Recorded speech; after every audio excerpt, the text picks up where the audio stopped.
لقد كان في قصصهم عبرة لأولي الألباب. السلام عليكم ورحمة الله وبركاته. بسم الله الرحمن الرحيم. الحمد لله والصلاة والسلام على رسول الله. أما بعد, مرحبا بكم جميعا. Bienvenue à tous dans ce nouvel épisode des histoires du Ramadan. Et l'histoire que nous allons partager aujourd'hui, c'est l'histoire qu'Allah subhanahu wa ta'ala nous relate dans le Coran lorsqu'il nous dit وَاتْلُ عَلَيْهِمْ نَبَأَ الَّذِي آتَيْنَاهُ آيَاتِنَا فَانْسَلَخَ مِنْهَا فَأَتْبَعَهُ الشَّيْطَانُ فَكَانَ مِنَ الْغَاوِينَ.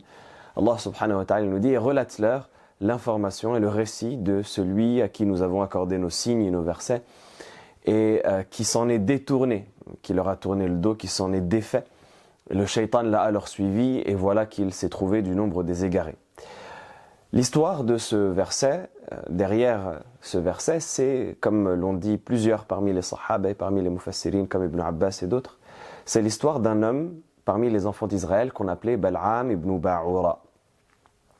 Cet homme-là, Bal'am ibn Ba'ura, c'était un des disciples de Moussa alayhi salam. Il n'était pas prophète selon la vie le plus correcte, mais c'était un homme qui avait énormément de connaissances et qui avait étudié avec Moussa alayhi salam selon une des versions du récit, parce que le récit a plusieurs versions, mais si on synthétise ce qui a été rapporté dans les différents tafsirs, c'était un homme donc qui était un des disciples de Moussa, qui avait étudié avec lui, qui avait amassé énormément de connaissances, au point où Allah subhanahu wa ta'ala l'avait élevé à un rang dans lequel Allah subhanahu wa ta'ala lui avait accordé énormément de bienfaits. Parmi ces bienfaits-là, il est dit que bien c'était un homme qui était tellement pieux et tellement haut dans la connaissance qu'il avait la possibilité de voir le trône d'Allah subhanahu wa ta'ala en étant sur terre. Également, parmi les choses qui sont rapportées, c'est qu'il avait une assise dans laquelle il y avait énormément de disciples, au point où il est dit qu'il y avait 12 000 encriers avec lesquels ses disciples prenaient note de ce qu'il disait. Également, parmi les choses qui sont mentionnées à son sujet, c'est que Allah subhanahu wa ta'ala lui avait donné la connaissance de ce qu'on appelle Ismullah al-A'zam, c'est-à-dire le nom d'Allah le plus glorieux, qui est le nom avec lequel, si on invoque Allah subhanahu wa ta'ala, Allah azza wa jal nous exauce. Ce qui veut dire que c'était un homme dont les invocations étaient exaucées par Allah subhanahu wa ta'ala. Et donc, Bal'am ibn Ba'ura va rester auprès de Moussa alayhi salam une période, et il va emmagasiner des connaissances, il va gagner un respect auprès de son peuple, ça va être quelqu'un de très important. Jusqu'au jour où Moussa alayhi salam va l'inviter à aller appeler Allah subhanahu wa ta'ala les gens de la région de Madian. Et donc Bal'am va aller avec cette intention de les appeler à Allah, et lorsqu'il va les rencontrer, les gens de Madian vont lui faire un accueil où ils vont essayer de le détourner de la religion de Moussa alayhi salam. Ils vont commencer à lui proposer des richesses, des terres, de l'argent, des femmes. Ils vont commencer à lui présenter tout ce qu'ils avaient, qu'ils pouvaient lui donner, pour essayer de le détourner de la religion de Moussa alayhi salam. Ils connaissaient son rang, ils savaient qui il était, et donc ils ont essayé de le détourner pour eux. Et Bal'am a commencé à faiblir de plus en plus, en voyant les richesses, en voyant la dunya, en voyant l'argent. Et il savait qu'en réalité, il était face à un croisement. Soit il restait ferme sur ses principes et il abandonnait toutes ces richesses-là pour rester avec Moussa alayhi salam, soit il cédait à la dunya, soit il cédait à l'appel de la vie d'ici-bas, et il abandonnait ainsi sa religion et il trahissait sa religion pour les richesses de ce bas monde.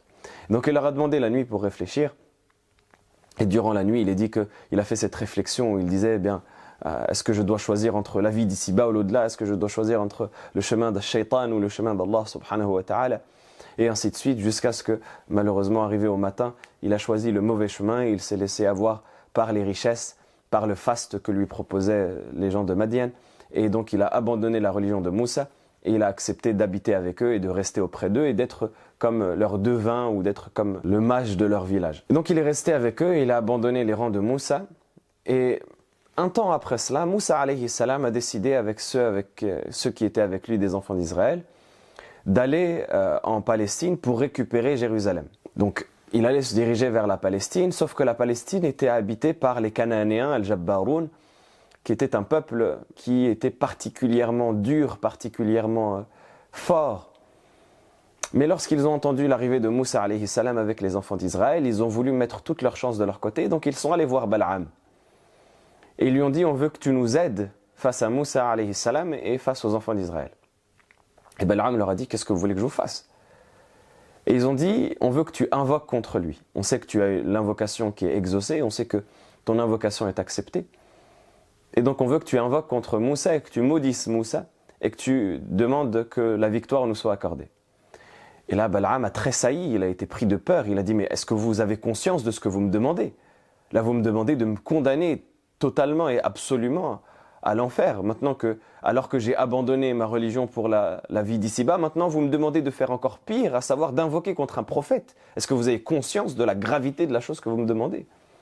Et donc au début, il a refusé, il a dit « Ce n'est pas possible ».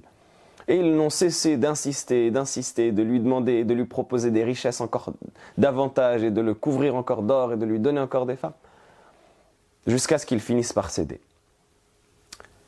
Et donc, en cédant, il savait en réalité que là, il se lançait dans un chemin qui, c'était un point de non-retour, un chemin sans issue. Il savait qu'il allait vers la damnation et vers la malédiction, en s'attaquant cette fois-ci à un des alliés d'Allah subhanahu wa ta'ala qui n'est autre qu'un des meilleurs prophètes. Mais malgré cela, il a été appelé, il a été tenté par l'appel de ce bas monde, et il a cédé à cet appel. Et donc il s'est dirigé vers la montagne, en dessous de laquelle il y avait le campement de Moussa alayhi salam et des enfants d'Israël. Et alors qu'il se dirigeait vers cette montagne, il est dit que sa monture, elle a trébuché plusieurs fois au point où il a dû même continuer à pied. Et il n'a pas écouté ces signes qu'Allah subhanahu wa ta'ala mettait sur son chemin, comme de lui dire « ne va pas et ne fais pas cette chose-là ». Et donc il a gravi cette montagne et il a commencé à essayer de maudire Moussa alayhi salam et les enfants d'Israël, sauf qu'à chaque fois qu'il essayait de prononcer le nom de Moussa alayhi salam et des enfants d'Israël, sa langue fourchait et il se mettait à prononcer le nom des siens. À chaque fois qu'il voulait invoquer contre Moussa alayhi salam, il se retrouvait à invoquer contre les siens, contre les Cananéens et contre ceux qui les soutenaient. Et à chaque fois qu'il voulait invoquer en faveur des siens pour qu'Allah subhanahu wa ta'ala leur donne la victoire, et pour qu'ils aient la victoire, eh bien, il se retrouvait à invoquer en faveur de Moussa alayhi salam et en faveur des enfants d'Israël.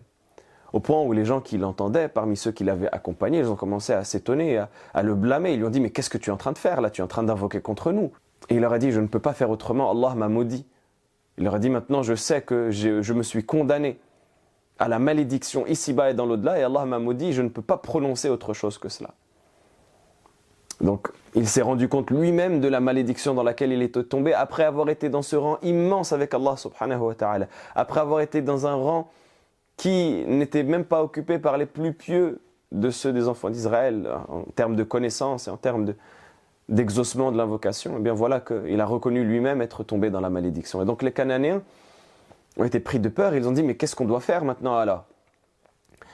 Et Bal'am, au lieu de prendre cela à nouveau comme un rappel, il s'est encore plus enfoncé dans l'égarement maintenant qu'il avait atteint ce point de non-retour.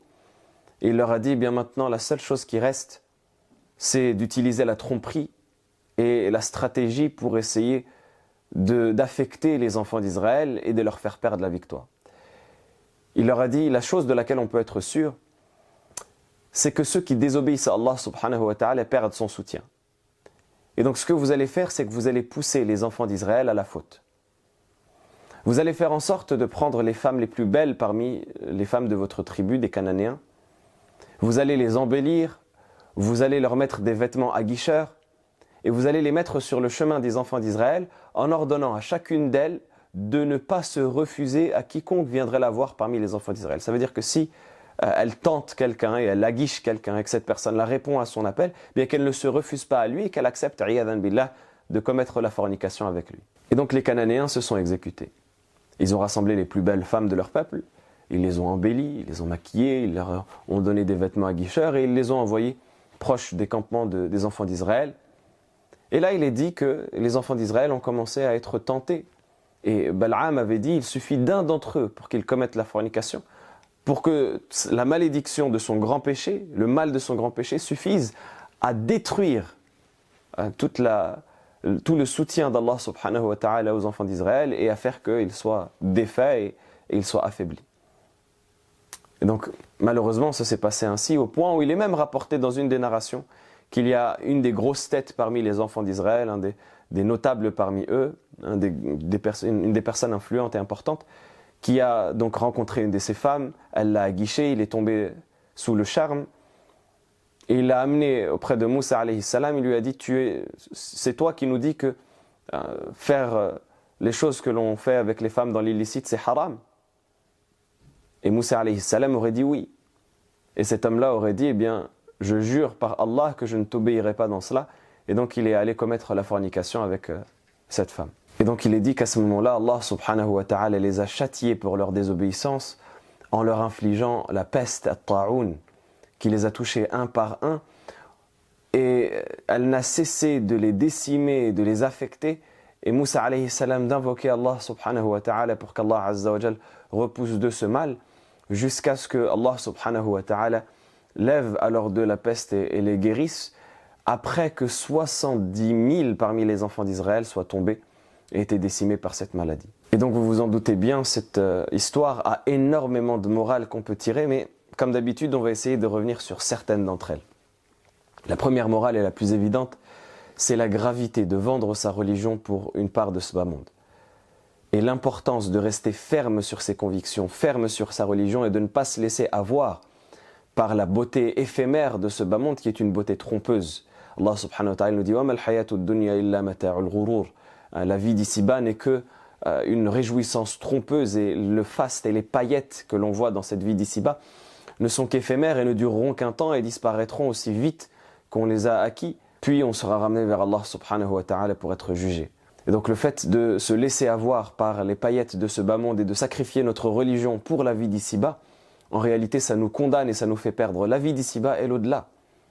Comme Bal'am ibn Ba'ura qui a perdu le rang qu'il avait avec Allah subhanahu wa ta'ala, il est dit après cette histoire, justement dans la conclusion de cette histoire, que Moussa alayhi salam a invoqué Allah subhanahu wa ta'ala contre Bal'am en lui disant « Oh Allah, fais-lui oublier ton nom le plus illustre que tu lui avais enseigné et avec lequel tu répondais à ses invocations. » Et il est dit qu'après cela, Allah subhanahu wa ta'ala n'a plus exaucé une invocation de Bal'am. Et donc on voit qu'il a perdu, comme il le dit lui-même, il s'est maudit et il a perdu cette vie d'ici-bas et l'au-delà en même temps. Et la raison de cela, c'est quoi? C'est qu'il a vendu sa religion. Et malheureusement, aujourd'hui, on est dans une époque où on a énormément de tentations, de pressions, de difficultés qui font que la personne peut être amenée à vendre sa religion d'énormément de manières. Au point où on est dans ce hadith-là où le prophète sallallahu alayhi wa sallam nous dit dans le hadith « Badiru bil a'mali fitanan ka qita'il layli al-muzlim » Empressez-vous à faire des œuvres avant que ne viennent des tentations qui sont aussi dures, aussi sombres que les parts de la nuit ténébreuse. يصبح الرجل مؤمنا ويمسي كافرا ويمسي مؤمنا ويصبح كافرا يبيع دينه بعرض من الدنيا, dans lesquels la personne se lèvera en étant croyante et se couchera en étant mécréante, arrivera au matin en étant croyante et n'atteindra le soir qu'en étant mécréante, et arrivera le soir en étant croyante et ne se lèvera le lendemain matin qu'en étant mécréante. C'est-à-dire qu'il changera sa religion, il vendra sa religion dans un laps de temps aussi court que le temps qui sépare entre la nuit et le jour. Pourquoi il vendra sa religion contre une part de ce bas monde?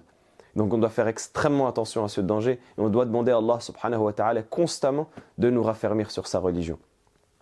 Le deuxième enseignement qu'on peut tirer, c'est que rien n'est acquis pour personne, et ça on le répète à chaque fois parce que c'est un enseignement qui est extrêmement important. Rien n'est acquis, peu importe le degré que tu as atteint, peu importe les connaissances que tu as acquises, peu importe la piété que tu penses avoir atteint, sache que jamais la guidée ne te sera acquise et ne te sera garantie. Et toute personne peut s'égarer, aussi pieuse soit-elle, aussi savante soit-elle, toute personne peut s'égarer. Et personne n'est à l'abri de l'égarement. Et donc on demande à Allah subhanahu wa ta'ala de nous raffermir sur sa voie. Et on demande à Allah subhanahu wa ta'ala de nous préserver, de nous égarer après avoir connu la guidée. Et le troisième enseignement qu'on peut tirer, c'est la gravité et le danger de la désobéissance à Allah subhanahu wa ta'ala et des péchés. On voit que les Banu Israël qui étaient pourtant favorisés du fait qu'ils étaient avec Moussa alayhi salam, avec Sayyiduna Moussa alayhi salam, notre maître Moussa alayhi salam, qui est, comme l'on sait, un des meilleurs prophètes. Eh bien, ils étaient favorisés, ils étaient avec lui, et pourtant, Allah subhanahu wa ta'ala les a éprouvés par une maladie aussi difficile que la peste, qui les a décimés. Et la raison de cela, c'est qu'ils ont désobéi à Allah subhanahu wa ta'ala et qu'ils ont cédé au péché, qu'ils ont détruit ce qu'il y avait entre eux et Allah azza wa jalla avec la désobéissance, et particulièrement l'une des plus graves, l'une des plus dangereuses, l'une des plus vicieuses, qui est la désobéissance de la fornication et le péché de chair, le péché de la fornication, le péché des femmes pour l'homme et le péché des hommes pour les femmes évidemment. Et ce péché-là, c'est un péché qui est gravissime, et particulièrement, et de manière générale, tous les autres péchés et les désobéissances sont gravissimes. Allah subhanahu wa ta'ala nous met en garde contre cela. Dans le verset où il nous dit « Wala taqrabu zina, innahu kana fahishatan wa sa'a sabila » et n'approchez pas la fornication, c'est certes une turpitude et un mauvais chemin. Et en réalité, ce péché-là, il suffit à détruire ce qu'il y a entre nous et Allah subhanahu wa ta'ala. Et donc on doit prendre garde, et c'est un rappel que je m'adresse à moi-même et à tous ceux qui m'entendent. On doit prendre garde à la désobéissance à Allah subhanahu wa ta'ala, qui brise ce lien qu'on a avec Allah subhanahu wa ta'ala, ce lien de proximité, qui nous éloigne d'Allah, qui nous maudit au regard d'Allah subhanahu wa ta'ala, qui fait qu'on devient des moins que rien à l'égard d'Allah subhanahu wa ta'ala. Sauf si évidemment la personne se repent sincèrement, mais en réalité, plus on tombe dans le péché, plus on sombre dans le péché, plus le repentir sincère devient difficile, et plus le regret devient difficile. Parce que vous savez que le repentir, il se base sur le regret, et qu'un repentir sans regret, c'est un repentir qui ne vaut rien, c'est un repentir qui n'est même pas sincère. Or, plus on aime le péché, plus on prend goût au péché, plus le regret devient difficile. Et donc, plus le repentir devient difficile par voie de conséquence. Et donc, prendre garde à ces désobéissances à Allah subhanahu wa ta'ala, prendre garde à ne pas commettre d'injustice, que ce soit dans ce péché en particulier ou de manière générale dans tous les péchés que la personne peut commettre, prendre garde à ne pas commettre d'injustice à l'égard d'Allah subhanahu wa ta'ala, afin de ne pas détruire ce qu'il y a entre nous et Allah, et d'avoir toujours la victoire qui nous vient d'Allah. Et en réalité, on peut se poser la question parfois de dire « Mata nasrullah » pourquoi Allah azza wa jalla ne nous aide pas, nous qui sommes affaiblis, nous qui sommes oppressés, nous qui sommes à travers le monde en situation de faiblesse, pourquoi est-ce qu'Allah subhanahu wa ta'ala ne nous secourt pas? Et en réalité, comment est-ce qu'on veut qu'Allah subhanahu wa ta'ala réponde à nos invocations alors qu'on est baigné, alors qu'on est noyé dans le haram, dans l'illicite? Comme dit le prophète sallallahu alayhi wa sallam en évoquant la situation d'une personne qui fait un long voyage, en étant ébouriffée, poussiéreuse, qui lève les mains vers le ciel. Et il est dit, ce long voyage, c'est un long voyage d'adoration vers le hajj. Il lève les mains vers le ciel et il dit, Ya Rabbi, oh Seigneur, et il invoque Allah azza wa jalla avec ferveur. Normalement, celui-là, il a réuni toutes les causes pour qu'Allah l'exauce. Mais pourtant, le prophète sallallahu alayhi wa sallam nous dit وَمَطْعَمُهُ حَرَامٌ وَمَشْرَبُهُ حَرَامٌ وَمَلْبَسُهُ حَرَامٌ وَغُذِيَ بِالْحَرَامِ فَأَنَّا يُسْتَجَابُ لِذَلِكَ. Sa nourriture est illicite, sa boisson est illicite, ses vêtements sont illicites et sa chair a poussé d'illicite. Alors comment est-ce qu'un tel pourrait espérer qu'on lui exauce ses invocations?